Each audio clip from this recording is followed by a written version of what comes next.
चन्नी जी के खिलाफ नहीं बोलता, चन्नी जी सुखबीर बादल के खिलाफ नहीं बोलते, बीजेपी वाले बाकियों के खिलाफ नहीं, ये सारे केवल और केवल हमें गालियां दे रहे हैं, सारे मिलके एक ही भाषा में। हमारा क्या कसूर है? हमने क्या कर दिया?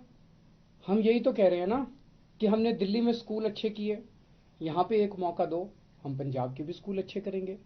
हम यही तो कह रहे हैं कि हमने दिल्ली में अस्पताल अच्छे कर दिए, मोहल्ला क्लिनिक बनाए, पंजाब में मौका दो, हम यहाँ भी अस्पताल अच्छे बनाएंगे, सबको फ्री इलाज देंगे, फ्री दवाई देंगे, फ्री टेस्ट करेंगे, फ्री ऑपरेशन करेंगे सबका, मोहल्ला क्लिनिक पिंड क्लिनिक बनाएंगे। हम यही तो कह रहे हैं कि हमने दिल्ली में 24 घंटे बिजली कर दी, यहाँ एक मौका दो, यहाँ भी पावर कट बंद कर देंगे, बिजली 24 घंटे देंगे। जैसे दिल्ली में बिजली फ्री कर दी, यहाँ भी लोगों की बिजली फ्री करेंगे। जैसे दिल्ली हम यहाँ पे बच्चों को रोजगार देंगे, दिल्ली में 10 लाख बच्चों को हमने रोजगार दिया। यहाँ पे नशा खत्म करेंगे, नशा बंद करेंगे, ईमानदार सरकार लेके आएंगे, भ्रष्टाचार खत्म करेंगे जैसे दिल्ली में किया। यही तो कह रहे हैं हम लोग। ये लोग नहीं चाहते कि पंजाब में ये सब हो। पूरा का पूरा सिस्टम हमारे खिलाफ खड़ा हो गया है, मेरे भगवंत मान के और आम आदमी पार्टी के। तो मैं पंजाब के लोगों से अपील करना चाहता हूं कि अगर ये सारे भ्रष्टाचारी इकट्ठे हो सकते हैं तो क्या पंजाब के 3 करोड़ पंजाबी इकट्ठे नहीं हो सकते? इस बार साढ़े तीन करोड़ पंजाबी इकट्ठे हो जाओ और इस बार इस पूरे सिस्टम को हराना है। इन पूरी सारी पार्टियों को, ये पूरा जो सिस्टम है, आम अकाली दल का, कांग्रेस का, बीजेपी का, ये पूरा का पूरा सिस्टम इस बार अपने को हराना है। चाहे आप किसी भी पार्टी के हो, इस बार पंजाब के लिए वोट डालो, सारे इकट्ठे हो जाओ। 3 करोड़ पंजाबी मिलके इस बार ईमानदार सिस्टम लेके आएंगे, आम आदमी पार्टी लेके आएंगे और भगवंत मान को सीएम बनाना है। मैं मीडिया के साथियों को खास तौर से बधाई देना चाहता हूँ, शुक्रिया अदा करना चाहता हूँ कि उन्होंने बड़ी मशक्क़त करके और बड़ी मेहनत से इस पूरे चुनाव के दौरान, मैं देखता था जब हम रोड शो में जाते थे कैसे जीपों पे लटके रहते थे सारे पत्रकार, और कैसे बड़ी कठिन परिस्थितियों में आप सब लोगों ने बहुत अच्छा निष्पक्ष तौर पे आपने पूरा चुनाव प्रचार को कवर किया है सभी पार्टियों का।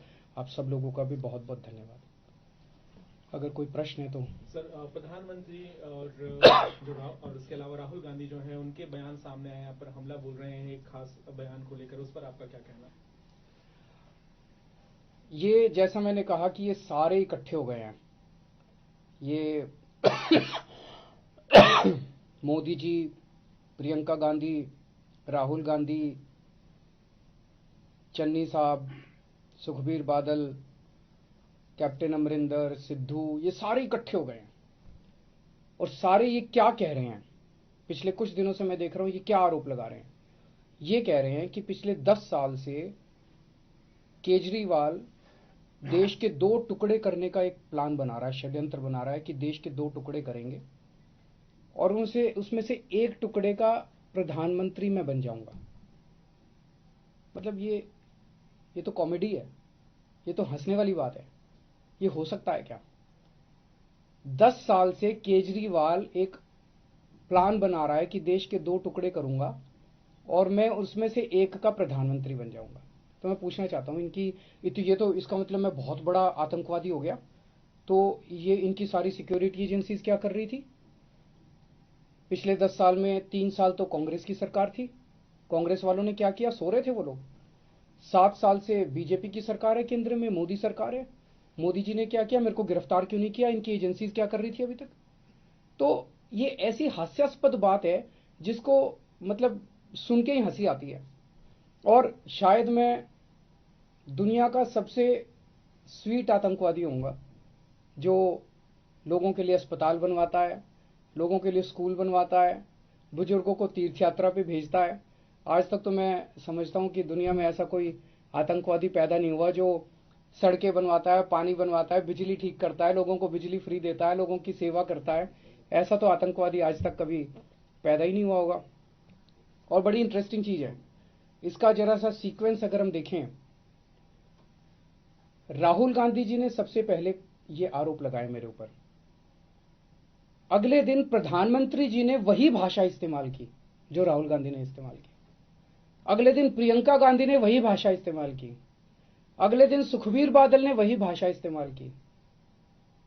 मेरे को कुछ लोग, मेरे लोग कह रहे थे जी राहुल गांधी पे लोगों को यकीन, या राहुल गांधी जी कुछ बोलते थे तो जनता विश्वास नहीं करती, लेकिन ये नहीं सोचा था कि प्रधानमंत्री नरेंद्र मोदी जी राहुल गांधी की नकल करेंगे, एक दिन ऐसा भी आएगा। प्रधानमंत्री जी भी राहुल गांधी बन जाएंगे, एक दिन ऐसा भी आएगा। और ये इतना बड़ा आतंकवादी ये पकड़ा कैसे गया? पिछले 10 साल में, 7 साल में, जब से मोदी सरकार आई है, इन्होंने मेरे घर पे, मेरे दफ्तर पे दिल्ली पुलिस की रेड कराई, उसमें कुछ नहीं मिला। इन्होंने मेरे पे इनकम टैक्स की रेड कराई, ईडी की रेड कराई, सारी एजेंसीज की रेड कराई, मेरे दफ्तर में, मेरे बेडरूम तक पहुंच गए, किसी भी एजेंसी को कुछ नहीं मिला। फिर एक दिन एक कवि ने खड़े होकर एक कविता सुनाई, और उस कविता में उसने कहा कि 7 साल पहले केजरीवाल ने मेरे को कहा था कि देश के 2 टुकड़े करेंगे, एक टुकड़े का पीएम तू बन जाइए और एक टुकड़े का पीएम मैं बन जाऊंगा। और उसके बाद राहुल गांधी ने ये बात कही, प्रधानमंत्री जी ने राहुल गांधी की स्पीच देखी, तब प्रधानमंत्री जी को समझ में आया कि इतना बड़ा आतंकवादी इस देश के अंदर पनप रहा है। ये तो शुक्र हो उस कवि का जो उसने इतना बड़ा आतंकवादी पकड़ लिया, नहीं तो इनकी सारी एजेंसीज नहीं पकड़ पाई थी। मतलब ये चल क्या रहा है? ये नौटंकी बना दी है इन लोगों ने। देश की सबसे बड़ी 2 पार्टियां, नेशनल पार्टियां, उनके टॉप के नेता मिलके देश की सुरक्षा का मजाक उड़ा रहे हैं। इस तरह से देश की सुरक्षा के ऊपर को डील किया जाता है। मैं समझता हूं कि आतंकवादी 2 किस्म के होते हैं। एक वो आतंकवादी होते हैं जो जनता में खौफ फैलाते हैं, और एक वो आतंकवादी होते हैं जो भ्रष्टाचारियों में खौफ फैलाते हैं। आज ये सारे भ्रष्टाचारी इकट्ठे हो गए हैं, सारे चोर लुटेरे ये सारे इकट्ठे हो गए हैं, और ये मिलके इनको मेरे से डर लग रहा है। एक तरह से इन लोगों के लिए मैं आतंकवादी हूं। जनता के लिए तो मैं स्कूल बनवाता हूं, जनता के लिए अस्पताल बनवाता हूं, लेकिन इन लोगों के लिए मैं आतंकवादी हूं। इन लोगों को रात को नींद नहीं आती, सोते हैं तो इनके सपने में आता हूं मैं। 100 साल पहले भगत सिंह पैदा हुए थे। भगत सिंह को अंग्रेजों ने आतंकवादी बोला था। मैं भगत सिंह को बहुत मानता हूं, मैं अपने आप को भगत सिंह का चेला मानता हूं। देश जानता है कि भगत सिंह जैसा कट्टर देशभक्त कोई नहीं था। 100 साल पहले भगत सिंह को अंग्रेजों ने आतंकवादी बोला था, और 100 साल के बाद अब इतिहास अपने आप को दोहरा रहा है कि भगत सिंह के चेले को आज ये सारे भ्रष्टाचारी मिलके आतंकवादी साबित करना चाह रहे हैं। लेकिन देश की जनता देख रही है कि असलियत क्या है। मुझे पता चला है कि कल शाम को केंद्र सरकार ने चन्नी साहब को फ़ोन करके एक चिट्ठी लिखवाई है कि इसकी तहकीकात की जाए। तो पंजाब ते पंजाबीयत दा परछावा, पंजाबी साडियां बावां, ABP सांझा।